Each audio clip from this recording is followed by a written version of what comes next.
उमापतिं सुरगुरुं वन्दे जगत्कारणं वन्दे पन्नगभूषणं मृगधरं वन्दे पशुं नाम्पतिं वन्दे सूर्यशशाङ्कवह्निनयनं वन्दे मुकुन्दप्रियं वन्दे भक्तजनाश्रयं च वरदं वन्दे शिवं शङ्करं। या कुन्द इन्दुतुषारहारधवला या शुभवस्त्रान्विता या वीणावरदण्डमण्डितकरां या श्वेतपद्मासना या ब्रह्माच्युतशङ्करप्रभृतिभिर्देवैः सदा वन्दितां सा मां पातु सरस्वती भगवती निःशेषजाड्यां पहा।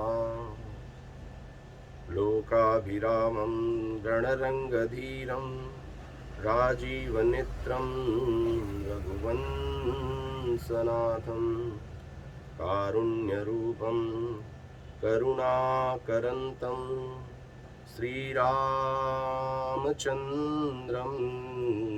शरणं प्रपद्ये। मनोजवं मारुततुल्यवेगं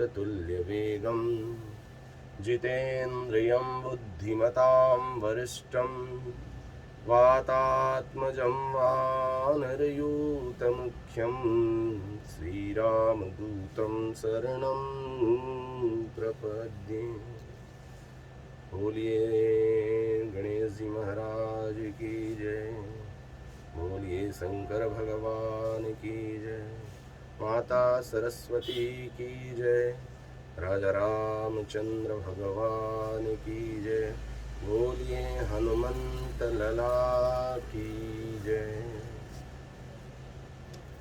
सभी को राम राम। प्रश्न आया है भैया, क्या पितृदोष लगते हैं? तो आज इस विषय में थोड़ा चिंतन करेंगे हम और प्रयास करेंगे कि मानसिक रूप से ये दोष हटे। पहले तो प्राय दोष तो हम सब में ही हैं, लेकिन हमारे में जो गुण है वो मनुष्य का गुण है। मनुष्य के गुण में सबसे बड़ी बात ये रहती है निरंतर सुधार। समझना हमारी सबसे बड़ी गुणी वृत्ति है। हम अपनी भावनाओं को व्यक्त कर सकते हैं। आपके पूर्व समय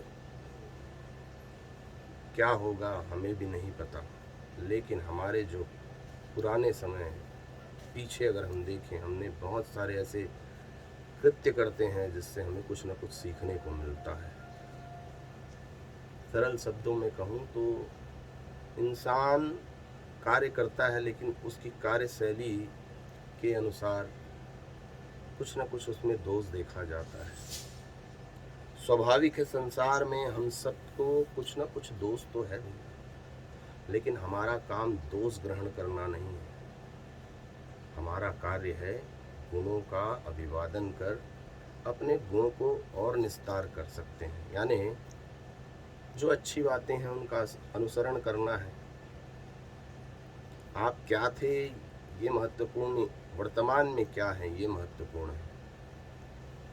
तो इस विषय में सबसे पहले माता पिता और बाबा दादी, अपने घर के पूर्वजों का सम्मान करना हमको आना चाहिए। जो अपने माता पिता का, अपने परिवार का सही ढंग से पोषण नहीं कर पाते या सम्मान नहीं कर पाते, या कुछ अकल्पनीय घटना घट जाती है संसार में, तो उसको बैलेंस करना ही या उसको बराबर रखना ही सब दोषों का निराकरण है। परिस्थिति कुछ भी हो, परिवार और अपनों का सम्मान करना, प्रतिदिन उनका आदर करना। ईश्वर के आदर के लिए आपको माता पिता ने ही सिखाया है। आपको कर्तव्य परायण बनाया गया और आज वर्तमान में शिक्षा दीक्षा, आधुनिक शिक्षा के कारण हम सब अत्यंत आधुनिक हो चुके हैं। शिष्टाचार नहीं होने के कारण और अत्यधिक ज्ञान होने के कारण भी अभद्रता आने लग गई है। व्यवहारिक ज्ञान होना चाहिए भैया। व्यवहारिक ज्ञान में पहला कर्म माता पिता को प्रणाम करना, गुरु की वंदना करना, परिवार में जो आपको कुल रीति मिली है उसका आप निस्तार करें, समाज में सभ्य बनने की चेष्टा करें और देश काल संस्कृति की रक्षा करना हमारा 5 कर्तव्य है। प्रायः देखा गया कि जो हमारे जनक हैं, जननी हैं, हमारे माता पिता, वो हमसे कहीं ना कहीं दुखी रहते हैं। देखिए, हम आपको ये कहना नहीं चाहते कि आप क्या करते हैं। आज से हमारा एक आदेश है, ऐसा हम माने तो अच्छा है। ये आदेश उनके लिए है जो हमसे प्रेम करते हैं, और निवेदन उनके लिए है जो हमारी कभी कभी बात मान लेते हैं। आश्रय उनका लेते हैं जो यदाकद हमसे बुद्धि में बड़े हैं। तीनों से, और जो हमारे शत्रु मित्र बंधु हैं, उनसे भी निवेदन ही है भैया, आप अपने जीवन के निस्तार में अपनी अहम भूमिका निभाने वाले माता पिता का सम्मान करें, बाबा दादी का सम्मान करें, परिवार को जोड़ें। ये कार्य पहले होना चाहिए।